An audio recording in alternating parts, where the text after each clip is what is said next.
Hello everyone and welcome back to a brand new video where today we return with what might well be the GOAT of Formula 1 games. Yes, we are continuing on our series, going through past Formula 1, games inside the series, seeing, what made some of the old games great, which ones you guys love, which ones maybe you didn't love so much. But today, I think we are here with one that everyone can agree is at least inside the top 3 games that Codemasters have ever released. Yes, we're here today inside F1 2020. Of course, this game brought a whole host of new features to the F1 franchise. This was the first game where my team appeared. Obviously, it had all of the classic cars, the biggest collection of classic cars we ever saw. Short circuits, obviously Formula 2, everything like that. It really was just the F1 game that kind of had everything that every other F1 game had. I think the only thing we were missing out from inside this title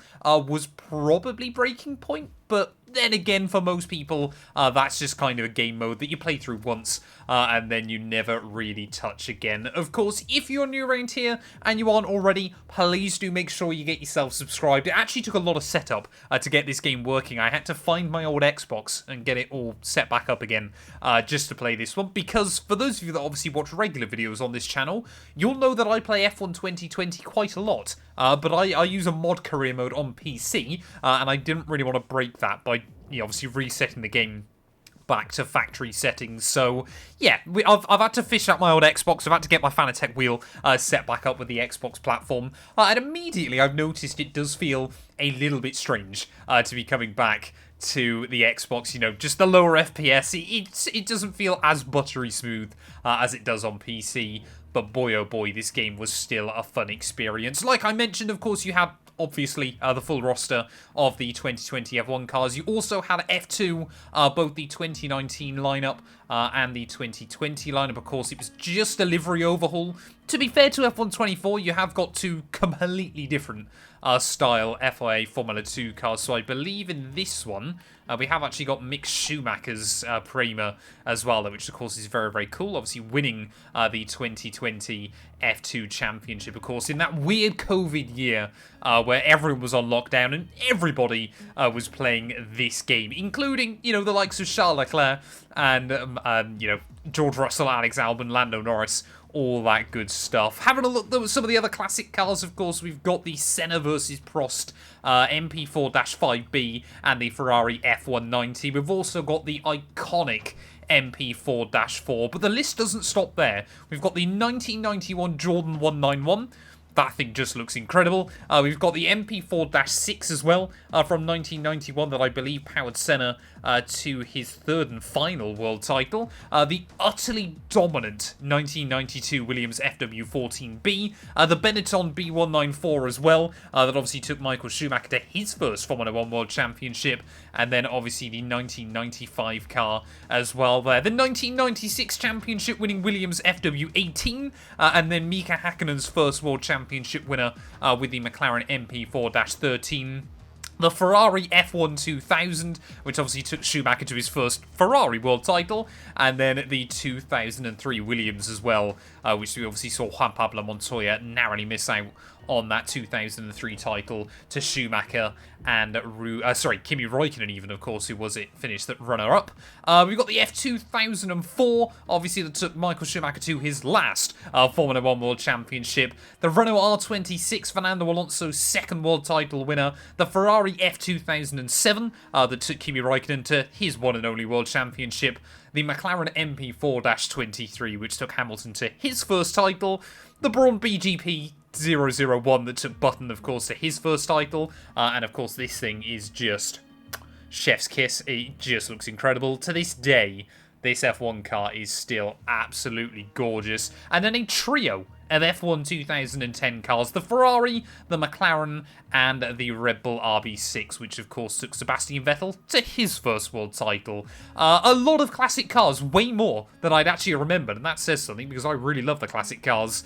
inside these games. But yeah, just such an iconic roster list. I mean, we lost the F2002, which is a little bit peculiar. We're going to do a video on F1 2019 pretty soon, also diving in with that car as well there. But yeah, we won't jump in with the classic cars in today's video. Maybe I'll make a video on those in the not too distant future. But yeah, so many iconic cars. And of course, for F1 2021, they all got replaced.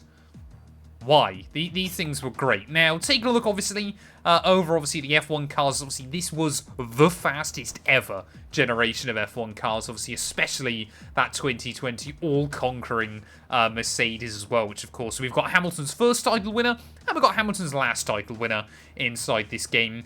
Is this the greatest ever Formula 1 car? I certainly think it kind of matches, you know, it's one of the rare cars that looks as quick as it went. Obviously, the Ferrari as well that was dog-awful that year. Obviously, Ferrari, with their definitely not illegal power engine in 2019, got absolutely screwed over in 2020. Renault, they were still in yellow. And I must admit, I think as much as I loved the Alpine liveries throughout the first couple of years, this car as well did look very, very cool. Of course, Daniel Ricciardo claiming a couple of podiums in that. The 2020 Formula 1 season was absolutely wild. We had the first generation of the AlphaTauri, if I remember correctly. The pink BWT Racing Point car, which of course Perez took his first win in. That was obviously known as the Tracing Point. Then obviously we've got the Alfa Romeo, the Haas, and the Williams as well there. And I must admit, I actually don't mind that livery as well on the Williams. And of course the My Team car, which, again, they haven't really ever got much better with the liveries. So I think we'll take out the Mercedes to do a few laps. Now, of course, on this game as well, we had all the short circuits, or some of the short circuits.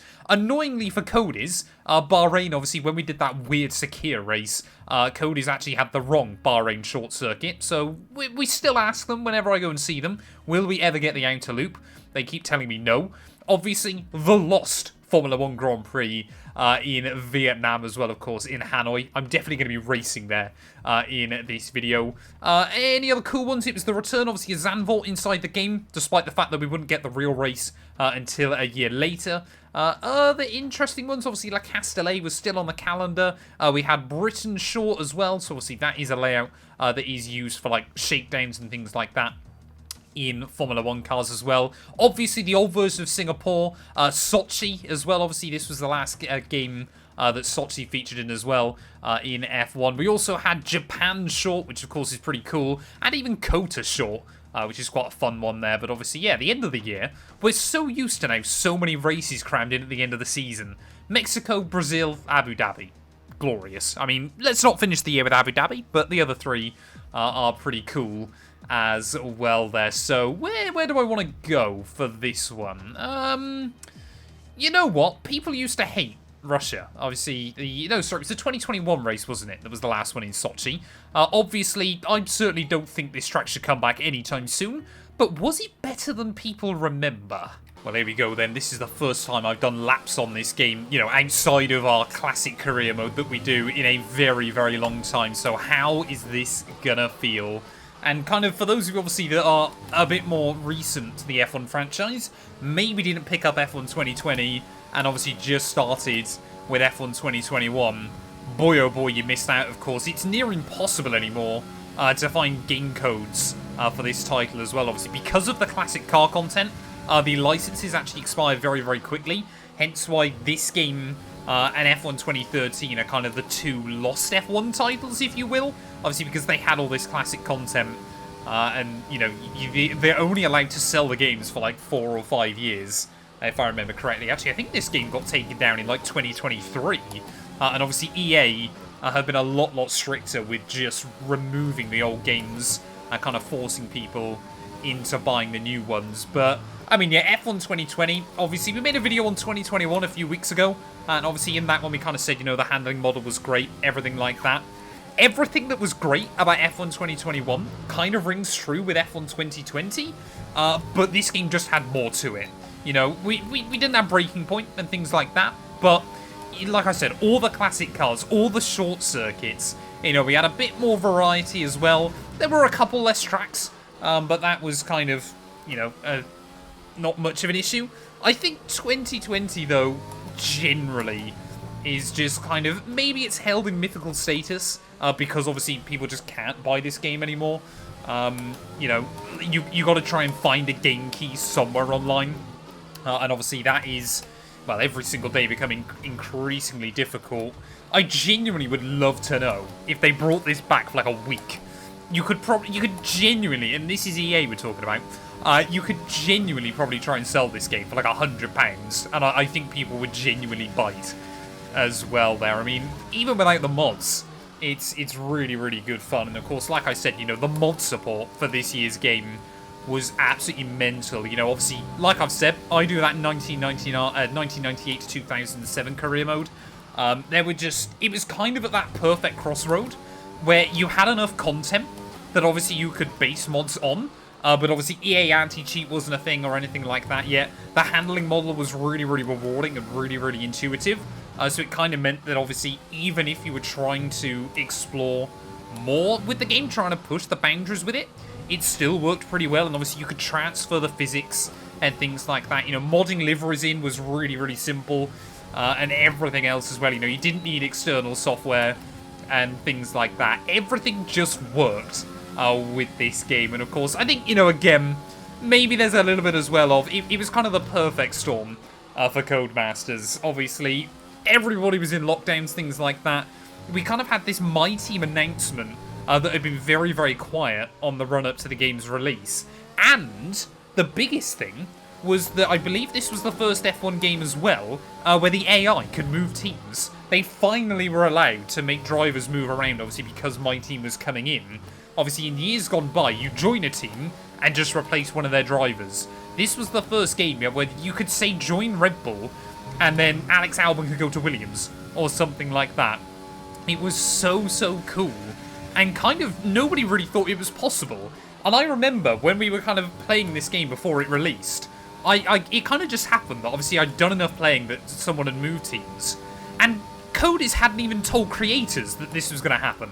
They didn't use it in any of their press releases. It was utterly bizarre, because we were all there kind of going, you know, this is a massive feature. This is going to give the game so much more longevity. And they just weren't really telling people about it. It was really, really weird to kind of just suddenly be given this feature. Like, genuinely, it was about a week before the game released. And we were all kind of there going, well, this suddenly just changes everything with, like, career modes and storylines and things like that. Now, obviously, it didn't take long before people worked out not only, obviously, could the drivers move teams, but you could also mod them to go to different teams as well. Now, I still think, and I went to Codemasters a couple of weeks ago, and I asked about this. I think, a bit like Football Manager, they need to release like a database pack. Say it's like an extra £10 each year, but then it allows you to obviously move drivers around and things like that. Because I must admit, in recent years, you know, kind of the driver transfers, things like that, it seems like they tone them back more and more every year, and they've just kind of become a little bit more stale. On like 2020 and 2021, you got some absolutely insane driver moves. On 2024, I mean, I'm, 5 seasons into career mode. Hamilton's still at Mercedes. Perez is still at Red Bull. It's kind of just, you know, it does take a little bit out of it. And, you know, some of the features as well, I think were obviously because, you know, it was fresh, it was new. So, you know, those features do very quickly get taken for granted, because obviously they become the norm inside the games as well. But it kind of feels like My Team hasn't really changed much since this, you know, kind of huge first step with it. We obviously kind of got that, you know, that big new thing. And then, you know, and I think coders have understood this as well now recently. It needs a refresh, and hopefully we'll get a refresh for it in the not too distant future as well there. But Sochi as well, I must admit, yeah, people used to hate on this circuit.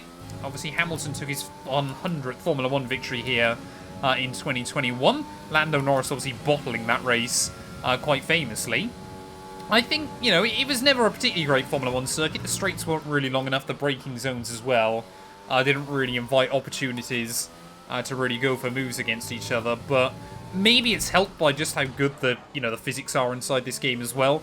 But yeah, boy oh boy, this place feels really, really fun. In terms of the driving physics, obviously there's just so much grip. Like there was in real life, you know, these cars were absolutely mental.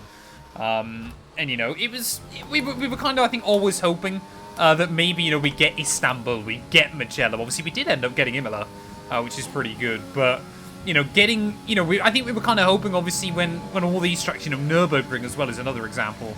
All these tracks that kind of randomly appeared back on the calendar, I think we were kind of hoping they'd get kind of, you know, left in history inside these games. Now, obviously, you can play them on the older F1 games as well, like, obviously, 2013, 2012, 2011, and so on. And there were obviously quite a few cool circuits as well back then. But it would have been nice to kind of have them in a modern F1 game. Graphics as well, obviously, look very, very good. It feels like the graphics haven't really moved much forward in recent years. Obviously, we've recently had that big graphics overhaul for F1 24. Hasn't really worked, but when you think this game is 4 years old, it still has aged pretty well, I would argue, and still looks very, very good. Let's just try and finish off this lap then. This game as well, it just invites you to do more and more racing. I don't know how many hours I poured into this.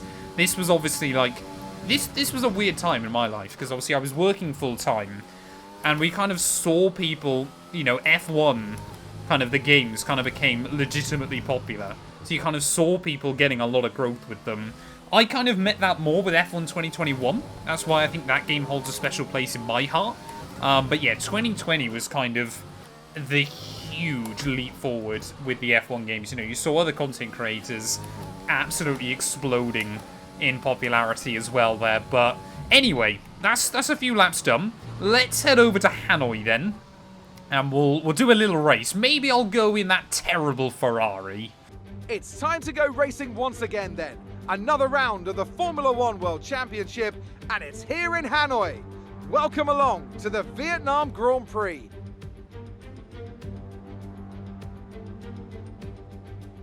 A lap of Hanoi circuit then, 3.4 miles around the Vietnamese capital. A number of the 23 corners take their inspiration from other great circuits, hopefully creating plenty of passing opportunities.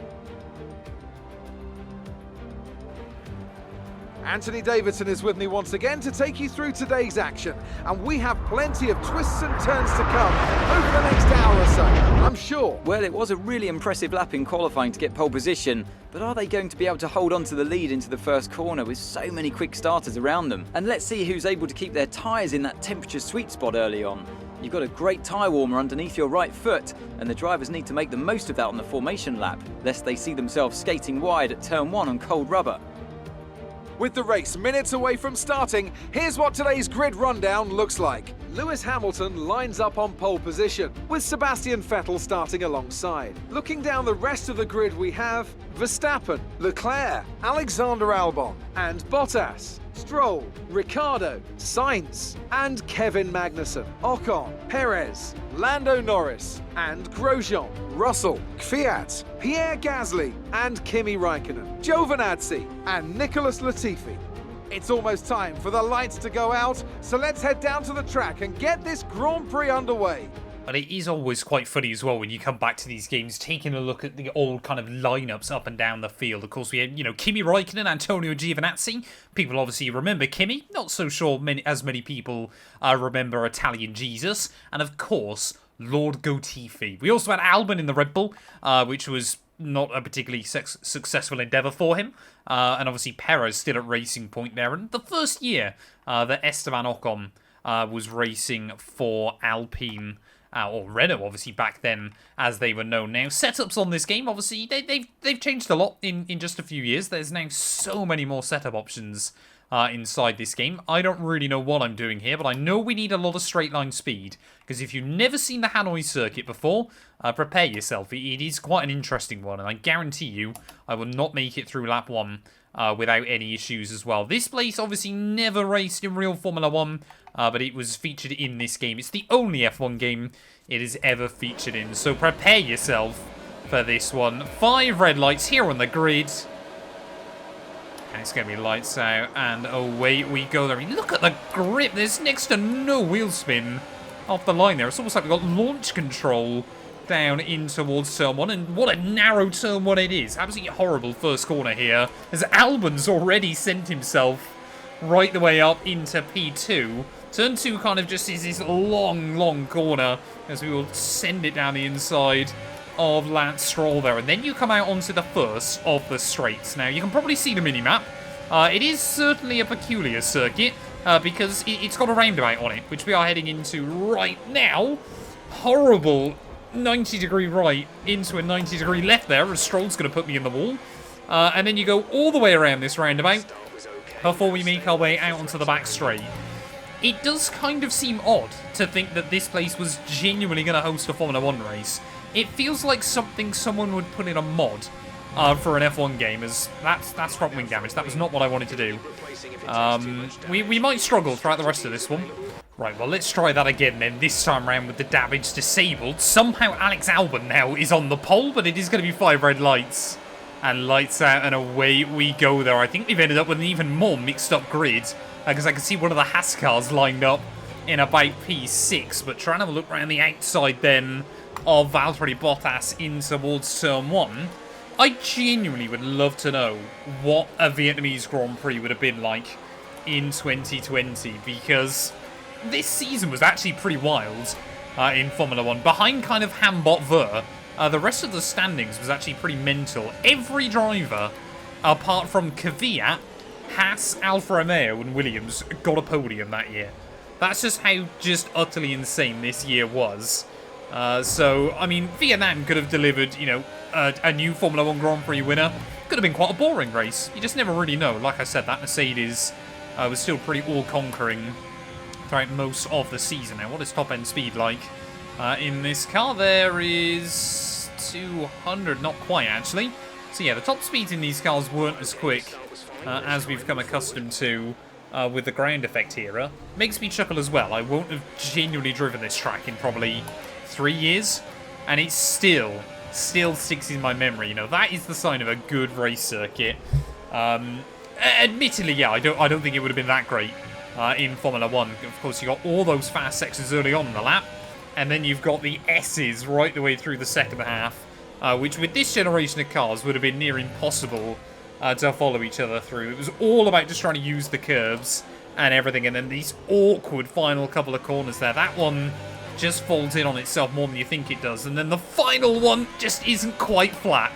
So close, but not quite flat out, annoyingly, so it was always a little bit awkward as well. But I think our battle is going to be with Lewis Hamilton inside this race. Obviously, Ferrari inside this game as well. They were a little bit buffed in terms of their performance. I believe they finished 5th overall in the Constructors' Championship this year, obviously behind Mercedes, Red Bull Racing Point, and I believe McLaren. But yeah, obviously it was a very, very topsy-turvy year for them. You know, there were some tracks where they'd be out in Q1, and other tracks, yeah, where they'd still actually be fairly competitive. It was also, obviously, Charles Leclerc's second season with the Ferrari team, and obviously the first one where he got to experience true Ferrari pain as well there, of course. DRS not enabled on lap 2. We've got to wait an extra lap for that inside this game as well. But I tell you what, if Cody said they were going to bring back a HUD from a classic F1 game, I think 2020 probably had the best HUD of any of the games there, as just making a little bit of a mistake, getting in the way of Lando Norris just on the exit of the corner there. So he's now going to try and have a look down or inside. We'll try and defend it. See if I can nail the S's this time round a little bit better there. But yeah, this year's HUD, I think, was just so clean. And it just looks so good as well. I mean, it's the little things, like the dots on the minimap aren't huge.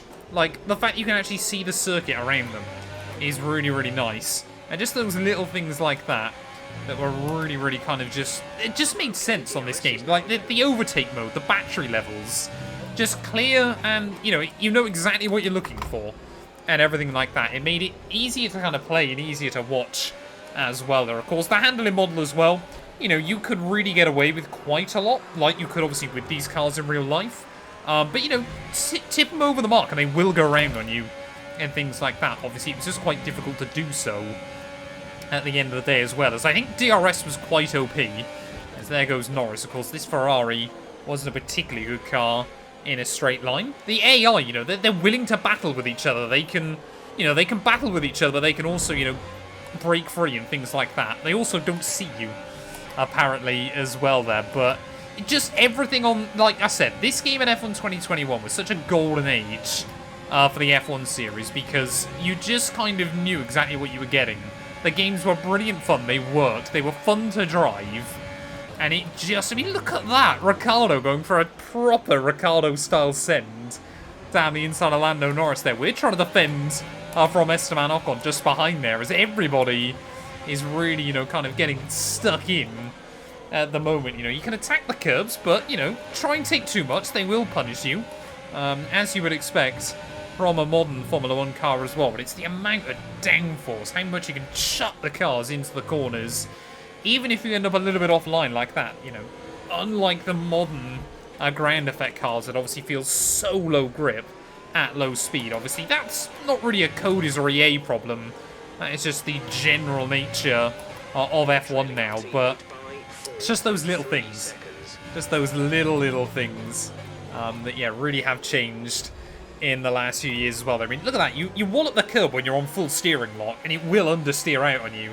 And obviously, you have just got to try and drag it back in. But it's just, I mean, like I said, you can properly hop over some of those curbs as well and get away with it just about. And it was just that game that the more you put in, it felt like the more you could get out of it. And obviously, that's really, really fun with a title as well. There, you know, if you feel like you're making progress with it. Which clearly, based on those lines, I still am not. So we'll try and see if we can get in the range of Lando. I can't remember where the DRS zone is around this part of the lap, but I think we will have just about done it. Yes, there we go.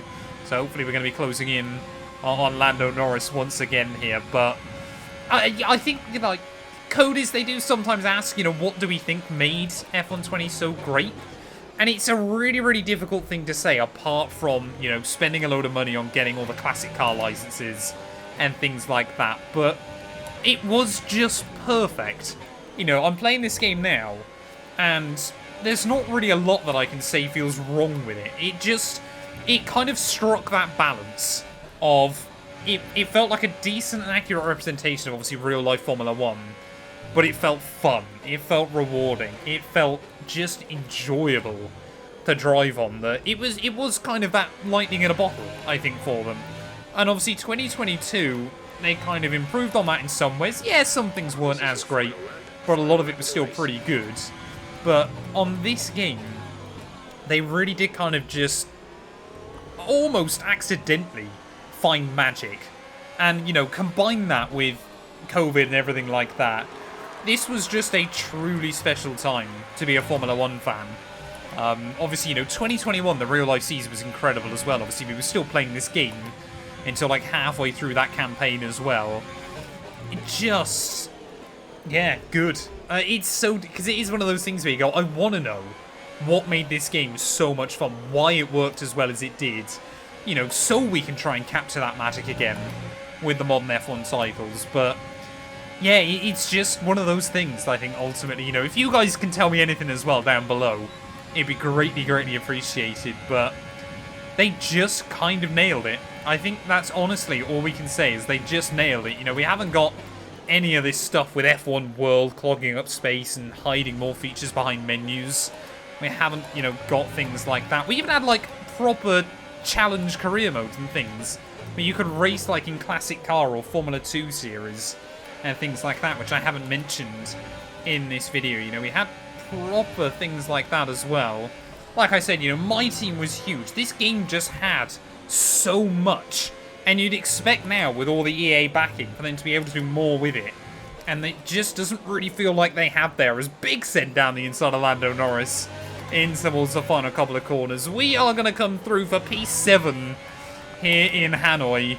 That was a really, really good fun race. Like I said, let me know down in the comments below what you guys thought about F1 2020 as well. Then maybe I need to make a few more videos on this game in the not too distant future as well. But yeah, thank you all so much for watching. If you have enjoyed, please do make sure you leave a like, get yourself subscribed. We'll be back either next week or the week after, where we're just gonna continue cycling backwards throughout time. So we'll return with F1 2019.